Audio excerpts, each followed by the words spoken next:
안녕하세요. 여의도에서 미국 시장 읽어주는 남궁재훈 대리와 함께하는 여미남. 오늘 9월 7일 목요일입니다. 어느덧 또 목요일이 돼버렸네요. 네. 어제는 밤에 미국 시장 시작하는 거 보니까 시장이 좀 약하더라고요. 네, 어제 주요 지수 일제히 하락했습니다. 다우가 마이너스 0.6, S&P 500 마이너스 0.7, 나스닥 마이너스 1.06% 하락했고, 또 러셀 2000 마이너스 0.3% 정도 하락했습니다. 반도체 지수도 한 마이너스 0.8 정도 하락하면서 시장이 전반적으로 다 좀 약세를 보였던 것 같습니다. 섹터 쪽 보시면은 에너지랑 유틸리티 이쪽만 강보합 정도 기록했습니다. 에너지 0.1, 유틸리티 0.2 정도 올랐고, 이외에 다른 섹터들 9개 업종 다 하락했는데, 특히 IT가 많이 하락했습니다. 정보기술이라고 되어 있는데 마이너스 1.4, 어제 애플이 3% 넘게 하락하면서 좀 가장 크게 영향을 미쳤던 것 같고, 자유소비재, 헬스케어, 금융, 커뮤니케이션, 산업재, 필수부재, 부동산, 소재 이런 섹터들 모두 좀 일제히 하락했습니다. 그렇네요. 전 지수가 모두 다 마이너스가 났고, 네. 그저께 밤에는 빅테크는 또 다 오르고, 네. 이런 모습이었고, 러셀 2000이 좀 많이 빠졌었는데, 그죠? 네, 그렇습니다. 먼저 중소형주 빠지고, 어제는 약간 빅테크들도 다 같이 네, 빠지는 그렇습니다. 그런 모양새였는데, 어제 보니까 금리가 아침에 오면서 들으니까 금리가 또 올랐더라고요. 네, 10년물이 2bp 올랐고 2년물이 6bp 오르면서 10년물이 4.28, 2년물이 다시 5%를 넘어섰습니다. 5.02% 기록하고 있습니다. 어제 유가가 또 최근에 계속 감산 이슈 나오고 있는데, 어제 또 유가 1% 오르면서 배럴당 87.5달러 기록하고 있고, 비트코인 같은 경우 한 25,700달러 정도의 거래가 되고 있습니다. 네, 금리 좀 오르면서 네, 빅테크들 좀 일제히 하락한 것 같은데, 애플 마이너스 3.6, 그리고 엔비디아 마이너스 3.1, 그리고 구글이나 아마존, 테슬라 대체로 한 1% 정도씩 하락했습니다. 그리고 네, 빅테크 다 좀 하락하는 모습이었고, 또 최근에 52주 신고가 종목들이 한 10개, 20개 이상 나왔었는데, 어제 시장에서는 6개 정도만 52주 신고가 기록했습니다. IT 쪽에서는 어플라이드 마테리얼스, 시노십스, 그리고 KLA, 그리고 네, 이런 종목들 52주 신고가 기록했고, 에너지 쪽에서는 슐럼버거, 산업재 쪽에서는 VRSK, 그리고 또 IT 쪽에서 FICO, 이런 작은 종목들도 52주 신고가 기록했습니다. 이 장에 또 52주 신고가 내는 종목들도 있네요. 강세장이 도래했는데도 왜 내 주식은 안 올라가지? 이제는 강세장이라고 했을 때 기본적 분석과 기술적 분석을 동시에 할 줄 알아야 되는데, 이게 참 말처럼 쉽지는 않습니다. 기술적 분석을 겸비를 했을 때 정말 투자의 고수가 되고, 강세장에서 돈을 벌 수가 있고, 약세장에서 내 돈을 지킬 수 있는 그런 수단으로 쓸 수가 있습니다.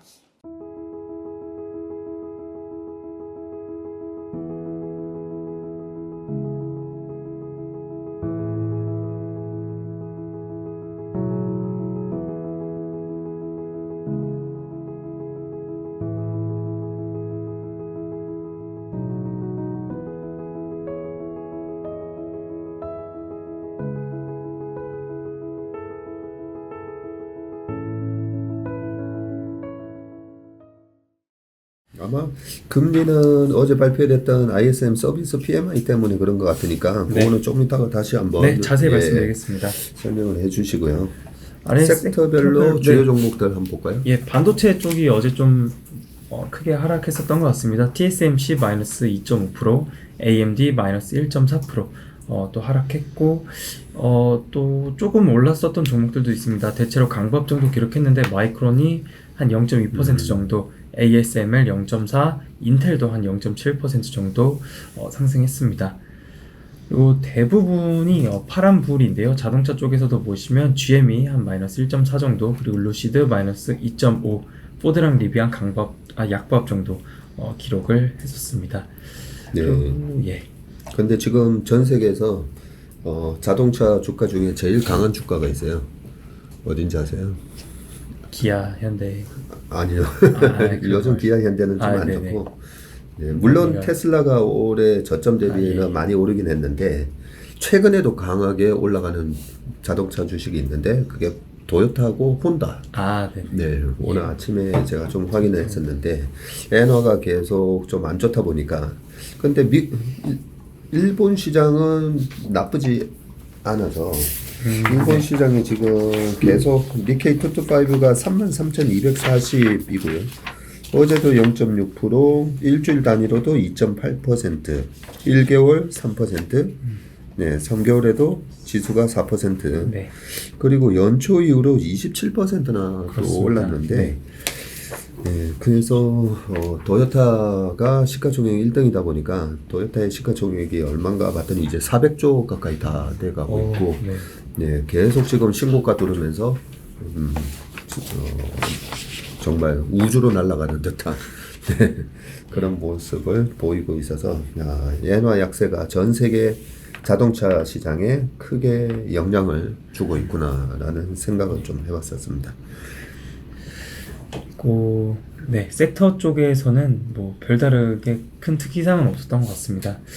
네, 표를 참고를 해주시면 될 것 같고요. 다음으로 어젯밤에 발표됐었던 ISM 서비스 PMI 좀 말씀드리겠습니다. 어제 발표된 게 54.5가 나왔고 컨센서스가 52.5, 지난달이 52.7이어서 컨센과 전월보다 높은 수치가 나왔습니다.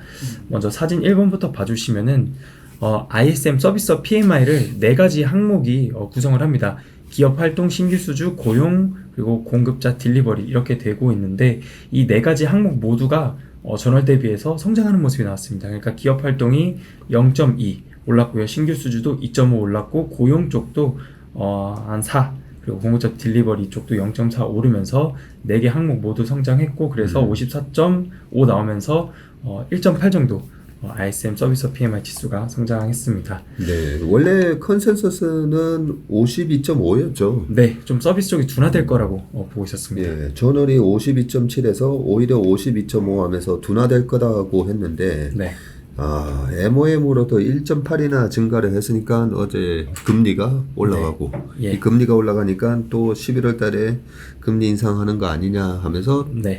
주식은 빠지고 예. 그런 맥락이다 그죠? 예, 여기 보시면 신규 수주가 2.5 올랐고요. 고용이 또 4 정도 올랐는데 수요가 또 굉장히 괜찮고 고용 쪽도 여전히 좀 견조한 상황이지 않을까 이렇게 볼 수 있을 것 같습니다. 그렇네요. 예, 그래서 사진 2번 보시면은 ISM 서비스 PMI랑 그 S&P 500 지수를 그려놨는데 네, 주황색 선이 ISM 서비스 PMI입니다. 이게 거의 한 최근 23년 추이인데요. ISM 서비스 PMI가 역사적으로 가장 낮았었을 때가 08년도 11월 달에 37.8이었었거든요. 그리고 코로나 때 20년 4월에 41.7까지 하락을 했었다가 네. 21년 11월 달에는 최고점이었습니다. 이때 67.6 기록했었다가 지금까지 약간 계속 하락 추이를 보이면서 54.5까지 하락을 했습니다. 뒤에 이어서 좀 더 자세히 말씀드리겠지만 사진 3번 먼저 보시면은 서비스 PMI 안에 가격 지수라고 따로 있습니다. 프라이스 인덱스라고 따로 있는데 네. 그게 파란색 선이고요. 그리고 주황색 선이 코어 PCE YY입니다. 그래서 이전에도 말씀드렸었던 적이 있는데 이 서비스 PMI 안에 있는 이 물가 지수가 PC를 선행한다 라고 이제 알고 있거든요. 네. 그래서 이번에 물가가 보시면은 파란색 선이 58.9로 나왔는데 지난 그 8월 PC 그 코어 PC는 약간 둔화되는 모습이 나왔었거든요. 그래서 네. 이게 약간 다시 오를 수도 있지 않을까라고 좀 시장에서 우려를 했었던 것 같습니다.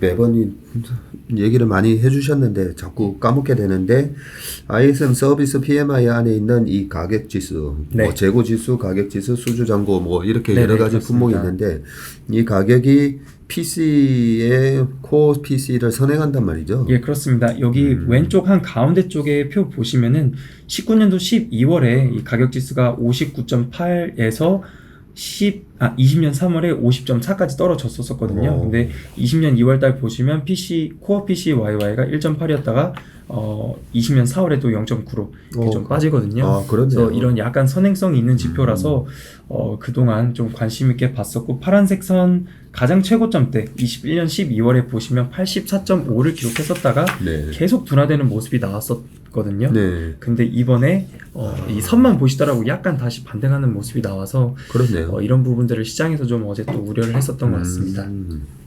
야, 이렇게 비교해 보니까 왜 시장이 걱정을 했는지 확실하게 알 수 있겠네. 그래서 이렇게 표를 참고를 해주시면 될 것 같고요. 예. 그러면 또 산업별로 코멘트들이 있었습니다. 그래서 산업별로 뭐 여러 개가 있지만 어떤 쪽은 최저임금이 올라서 고용 쪽이 그러니까 인건비가 올라가고 있다 이런 코멘트도 네. 있었고, 뭐 공급망이 안정되고 있다 또는 좀 어려운 상황이다라는 코멘트들이 있었는데, 네. 숙박 및 음식 서비스업 이쪽부터 말씀을 드리면 레스토랑 쪽의 매출은 여전히 좋다. 손님도 많고 매 해마다 긍정적이다.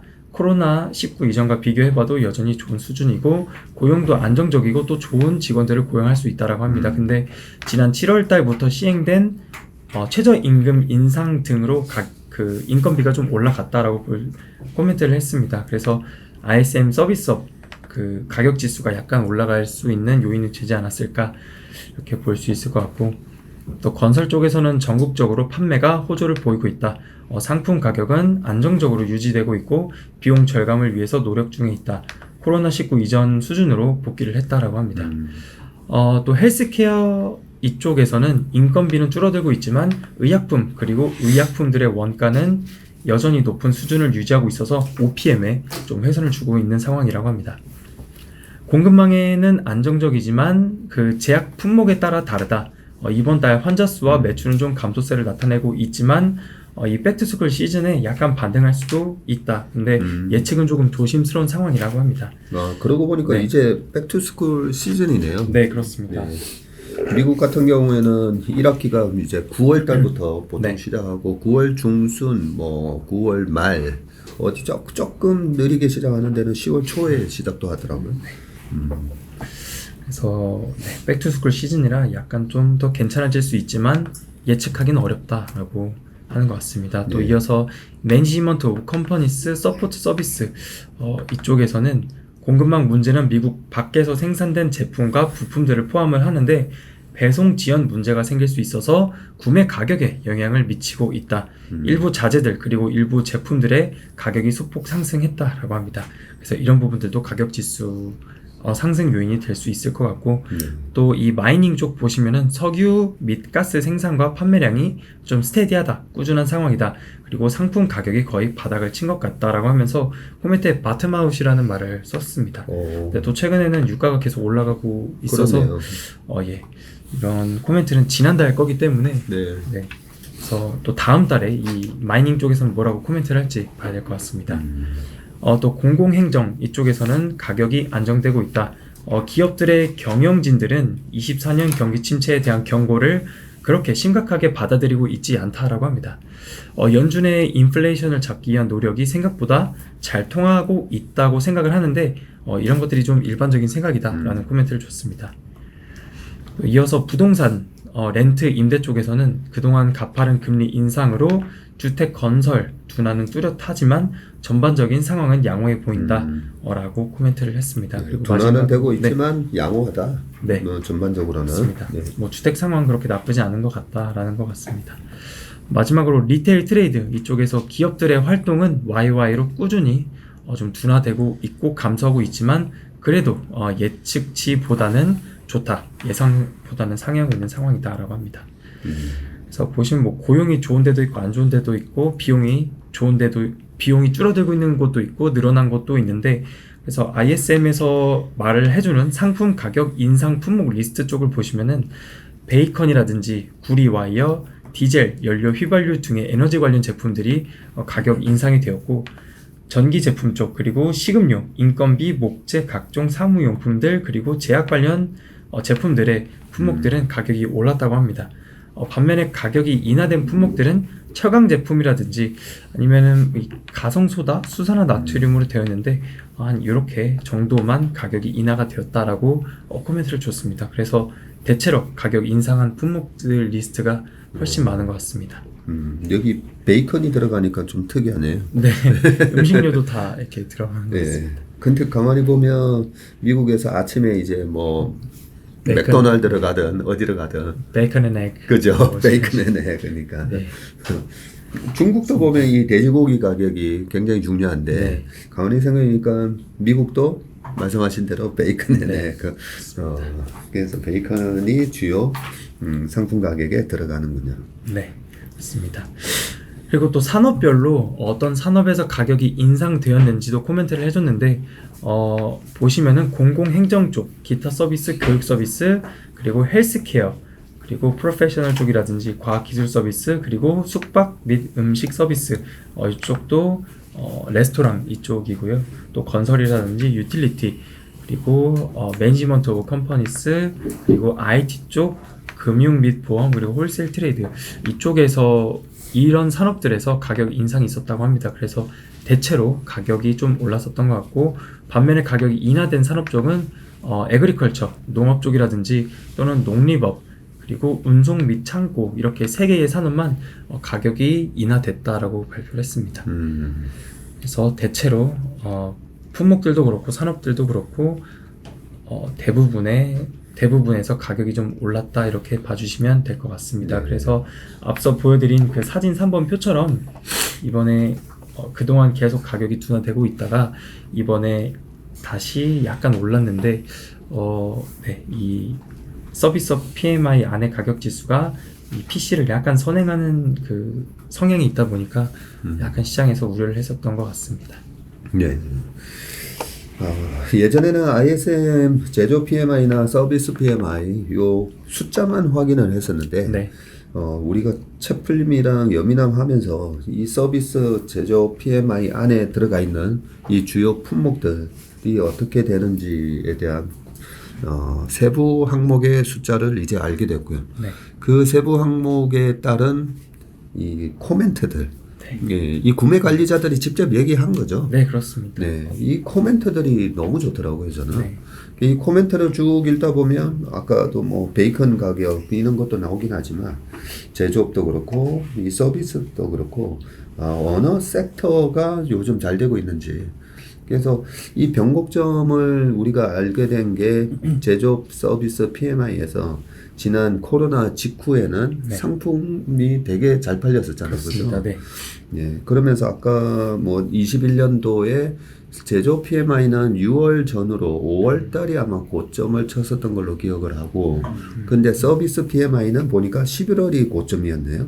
예, 그렇습니다. 예, 그러고 보면 우리나라 코스피의 고점은 21년 6월 달에 제조 PMI와 굉장히 맞물려서 상관관계가 높은데 이 서비스 PMI가 11월 달에 고점 치고 딱 떨어진 거 보면 미국 시장은 확실히 이 서비스 쪽에 영향을 좀 많이 받는구나라는 생각이 들고, 예, 제조 PMI가 꺾이고 나서 나중에 서비스 PMI까지도 꺾이면 주식을 네. 일단 많이 줄여야 되겠구나, 이런 생각도 했었는데 여러 가지로 제가 봤을 때 경제 매크로 지표 중에 뭐 제일 중요한 지표들이 뭐 여러 가지가 있지만 이 ISM 제조 서비스 네. PMI인 것 같아요. 그렇습니다. 네, 가장 중요한 것 같습니다. 그렇죠. 예. 네.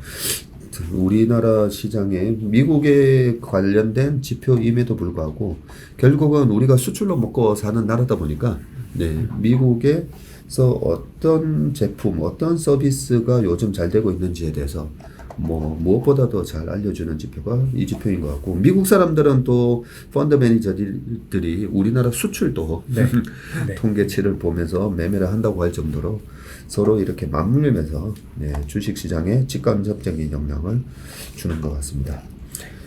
그 다음에 특징주를 한번 볼까요? 예, 특징주 한 두 가지 정도 정했습니다. 애플이 어제 크게 하락했습니다. 마이너스 한 3.6% 정도, 3.6% 하락했는데 중국 정부에서 공무원 및 공기업 직원들에게 아이폰 사용 금지 명령을 내렸다라는 소식이 있었습니다.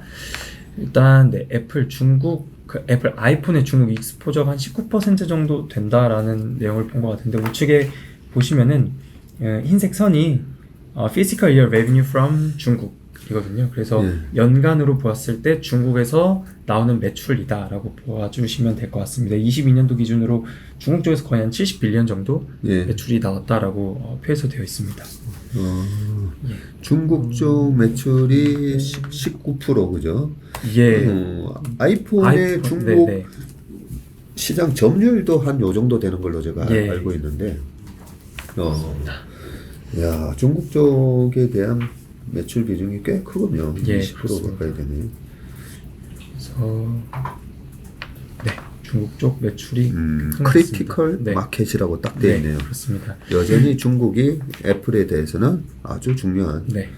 시장이다라고 되어 있습니다. 또 애플 측에서는 이에 대해서 일단 노코멘트를 했는데 네, 일단 상황이 어떻게 되는지 좀 봐야 될 것 같고 9월 12일 날 아이폰 15 신제품이 발표가 예정되어 있습니다. 그래서 네. 네, 중국 쪽에서 애플 어떻게 될지 좀 봐야 될 것 같습니다. 어제 이런 소식의 영향인지 애플 주가가 좀 크게 빠졌던 것 같습니다. 애플이 3.5%나 빠진 거는 좀 네. 시장 자체가 좀 많이 빠졌던 작년 말고는 보통 이렇게 안정된 시장에서는 보기 힘든데 3.6% 정도 이렇게 빠져 있네요.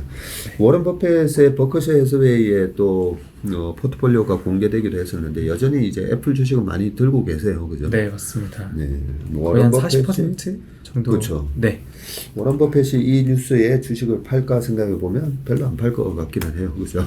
그렇습니다. 네.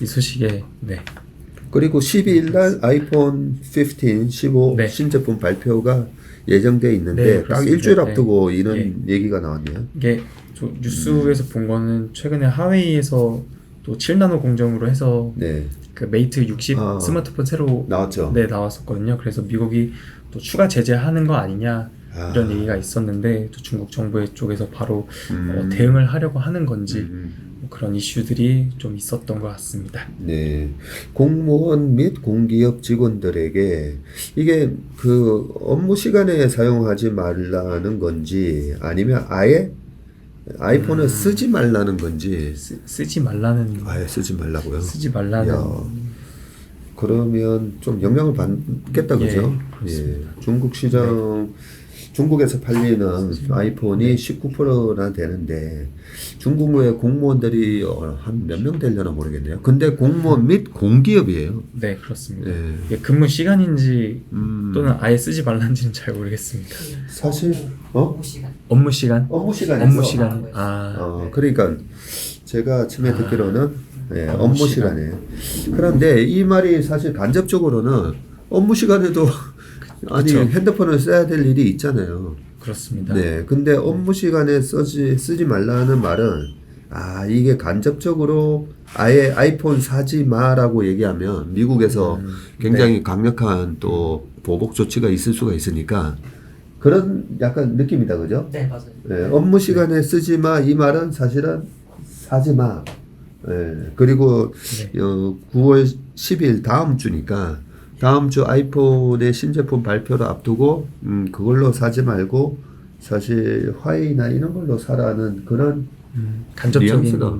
그런 저도 그렇게 생각했습니다. 그렇네요. 예. 그래서 아이폰 사용 금지 실질적으로는 사용 금지네요. 보니까. 네, 맞습니다. 야, 이런 얘기가 나오니까 좀 시장에는 또 미국과 중국의 이런 고래 싸움에 또 한국이 또 영향을 받지 않을까 이런 또 걱정도 되고 한편으로는 또 반사이익이 있을 수도 있고 그죠? 그렇습니다. 네, 알겠습니다. 그 다음에 밑에는 뭐죠? 항공주입니다. 어제 항공주들 중에서 대체로 강부합, 약부합 정도였는데 이 LUV라고 하는 그 사우스웨스트 사우스웨스트죠. 항공입니다. 여기가 2.6% 하락했습니다. 3분기 가이던스 실적 하향 조정했는데 연료비 때문에 좀 가이던스를 낮췄습니다. 갤런당 연료비를 이전에는 2.55달러에서 2.65달러로 제시를 했는데 이번에 인상했습니다. 2.7에서 2.8. 최근에 유가 오르고 하면서 갤런당 연료비가 늘어날 거다. 그리고 또 파일럿들 부족하고 해서 인건비 등이 올라가서 이런 것들도 비용이 부담될 거라고 합니다. 또 코멘트 쪽에서는 허리케인 힐러리랑 이델리아 이렇게 두 개 정도가 있었고, 또 하와이 쪽 마우이 산불 등의 이런 기상 영향에 사우스웨스트 항공의 비행편 1,400건의 취소가 발생을 했다라고 합니다. 일단 기업 쪽에서 이 캐파는 크게 다를 건 없고 3분기 기업들의 이 출장에 대한 수요는 전년 대비 크게 개선되는 추세가 나타날 것으로 전망을 하는데, 다만 8월 달에 레저 및 여행의 예약은 이 계절적 요인으로 최저 수준을 기록을 했었다라고 합니다. 그래서 3분기 실적이 좀 안 좋을 것 같다라는 코멘트를 하면서 이 사우스웨스트 항공 주가 2.6% 하락했지만 델타라든지 아메리칸 에어라인, 유나이티드 항공은 그렇게 큰 변화는 없었던 것 같습니다. 그래서 이 회사만의 좀 문제이지 않을까라고 봐야 할 것 같습니다. 그렇네요. 네. 사우스웨스트가 지난번에 그 뭐 취소 건도 자주 나왔던 맞습니다. 항공사죠. 여기 특히 여행, 그 기상 악화 이런 거에 익스포저가 좀 가장 큰 것 같습니다. 항상 보면은 그렇네요. 네, 여기가 취소 건수가 제일 많습니다.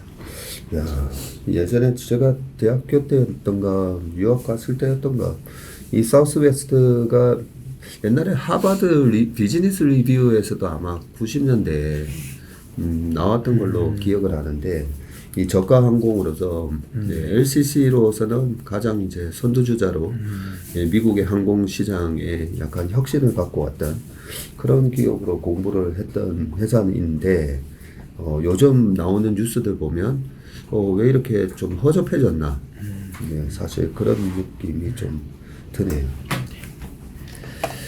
그래서 특징 종목은 다 말씀드렸습니다. 그리고 이제 오늘 밤에 뭐 특별하게 발표되는 지표는 없습니다. 없습니까? 네, 없고 금요일 날도 이번 주는 조금 조용한 약간 한 주인 것 같습니다. 소강 상태로 들어가는 한 주네요. 네, 알겠습니다. 오늘 예민한 순서는 여기까지 하겠습니다. 남궁재원 대리님 수고 많으셨고요. 오늘도 성공 투자하시는 하루 되시길 바라겠습니다. 고맙습니다. 감사합니다.